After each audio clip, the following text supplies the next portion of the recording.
আসসালামু আলাইকুম। আজকে দুপুরে অনেক মজার মজার খাবার খাইছি। তো প্রথমে নিয়েছিলাম করলা ভাজি, সবগুলা আইটেম আমি প্লেটে নিয়ে নিছি। করলা ভাজি, মাছ বোনা, এটা হচ্ছে ইলিশ মাছ দিয়া কচুর শাক, আর এটা হয়েছে চিংড়ি মাছ দিয়া কচুর শাক।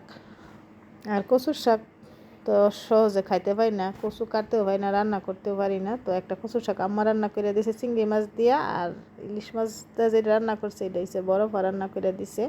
তো প্রথমে গরম ভাতের সাথে নিছি করলা ভাজিটা দিয়ে আগে শুরু করছি, সাথে নিছি কাঁচামরিচ।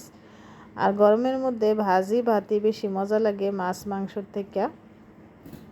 আর এমনিতে আমি করলা অনেক পছন্দ করি, ভাজি জিনিসটাই আমার কাছে অনেক ভালো লাগে। তো আরিয়ানোর সামনে বসে আসছিল, ওরে এক লম্বা দেওয়ার পরে আর নিছে না।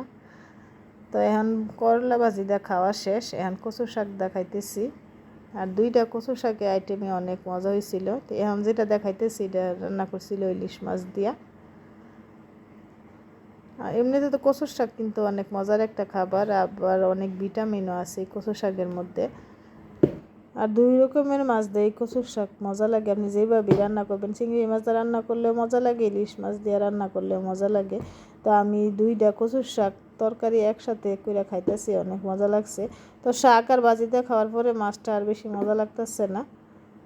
ওই শাক দিয়ে আর ভাজি দিয়ে পেট ভরে ভাত খাইয়ে নিছি। তো যারা আমার ভিডিওটা ইউটিউবে দেখতেছেন সাবস্ক্রাইব করে দিয়ে, আর যারা ফেসবুকে দেখতেছেন লাইক কমেন্ট শেয়ার করতে কিন্তু ভুললেন না। ছোট্ট একটা ভিডিও আপনাদের সাথে শেয়ার করলাম।